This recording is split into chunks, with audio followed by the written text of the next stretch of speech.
Assalamualaikum warahmatullahi wabarakatuh. Selamat pagi semuanya. Perkenalkan, nama saya Medris Nilam Bestari Syanturi dengan NIM channel 24014. Di sini saya akan menjelaskan materi yang berjudul franchise atau waralaba. Mata kuliah aspek hukum dalam bisnis. Terima kasih kepada Bapak Dr. Wirmi Eka Putra, SP, MSI, selaku dosen pengampu mata kuliah.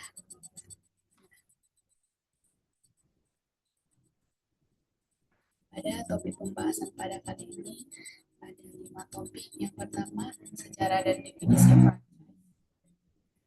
franchise, terminologi franchise, jenis-jenis franchise, dan perjanjian-perjanjian franchise.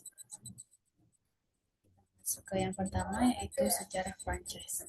Franchise pertama kali dimulai di Amerika oleh Singer Sewing Merchant Company, produsen mesin jahit Singer pada 1851.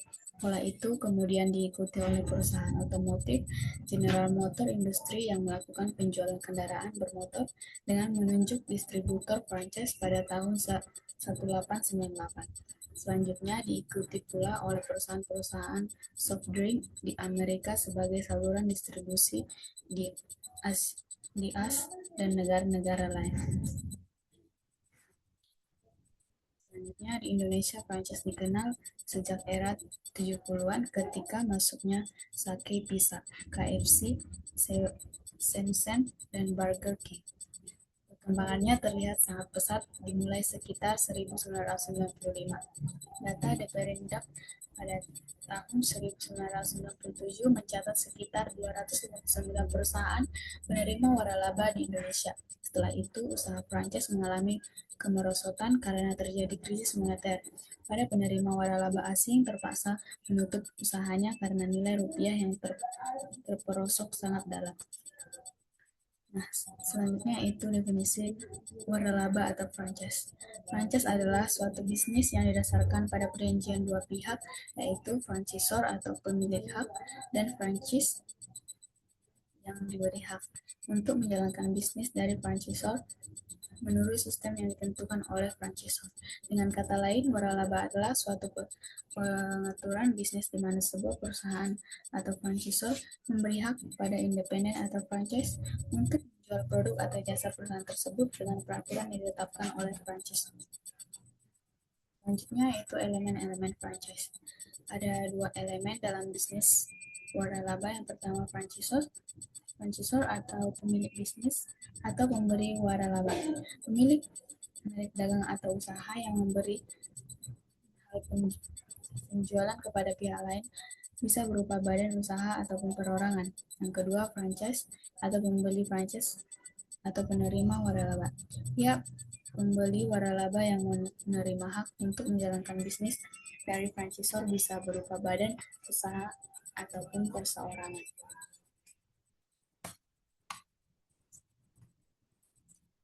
Selanjutnya, teknologi franchise.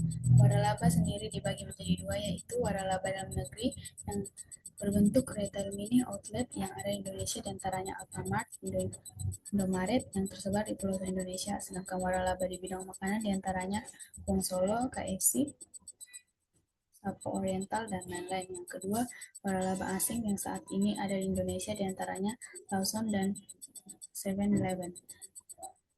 Kedua, waralaba asing ini memiliki kesamaan dalam konsep pemasaran di mana bukan hanya menjual produk retail, melainkan juga menawarkan konsep kafe yang menjual makanan minuman siap saji. Selanjutnya yaitu jenis-jenis franchise. Menurut produk yang ditawarkannya ada 3 jenis franchise atau waralaba. Yang pertama, waralaba produk. Sudah tentu bisnis waralaba yang satu ini akan menawarkan atau menjual sebuah produk atau benda tertentu. Contoh yang biasa kita temui adalah minuman Thai tea, kopi shop, fried chicken, kedai kebab, dan lain sebagainya. Yang kedua yaitu waralaba jasa. Jika waralaba produk akan menjual produk dalam bentuk barang, maka waralaba jasa sudah pasti menjual produk dalam wujud layanan jasa tertentu, misalnya salon, tempat les atau pelatihan tertentu, dan lain-lain. Yang ketiga yaitu waralaba gabungan. Nah, waralaba ini merupakan gabungan dari waralaba produk dan waralaba jasa, mencampurkan antara keduanya. Contohnya, salon yang juga menjual berbagai alat kosmetik sendiri. Yang kedua, menurut lokasi asal. Ada dua, yaitu yang pertama, waralaba mancanegara. Waralaba jenis ini akan menjual brand yang berasal dari luar negeri, seperti yang biasa kita kenal, kayak McD, KFC, dan lain sebagainya. Yang kedua yaitu waralaba dalam negeri. Jenis waralaba ini adalah bisnis yang menjual produk hasil dari anak karya anak negeri yang sudah memiliki brand yang dikenal di benak masyarakat. Seperti yang biasa kita dengar yaitu Alfamart yang udah ada di pelosok-pelosok, dan Indomaret, dan lain sebagainya. Yang terakhir yaitu perjanjian-perjanjian franchise. Ada beberapa perjanjian. Yang pertama, perjanjian di bawah tangan yang ditantangani oleh para pihak yang bersangkutan saja. Perjanjian ini hanya mengikat para pihak dalam perjanjian, tetapi tidak mempunyai kekuatan mengikat pihak ketiga. Yang kedua, perjanjian dengan saksi notaris untuk menganalisir tanda tangan para pihak. Fungsi kesaksian notaris atas suatu dokumen semata-mata hanya untuk menganalisir keberadaan tanda tangan para pihak.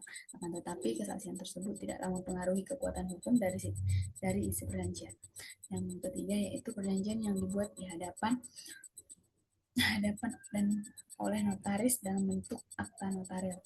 Akta notarial adalah akta yang dibuat di hadapan dan di muka pejabat yang berwenang untuk itu. Baiklah, sekian dari presentasi saya. Dapat disimpulkan bahwa waralaba adalah model kerjasama bisnis di mana pemilik merek dagang atau franchisor memberikan hak penggunaan identitas, sistem operasional, dan dukungan manajemen kepada pihak lain, yaitu pihak franchise, dengan imbalan biaya tertentu. Model ini sangat menguntungkan bagi pemula karena menawarkan risiko kegagalan yang lebih rendah berkat merek yang sudah mapan dan sistem yang teruji, meskipun investor harus memiliki kedisiplinan tinggi untuk mengikuti standar baku pusat serta siap berbagi keuntungan melalui biaya royalti tersebut. Sekian presentasi saya. Lebih dan kurang saya mohon maaf. Sekian dan terima kasih. Wassalamualaikum warahmatullahi wabarakatuh.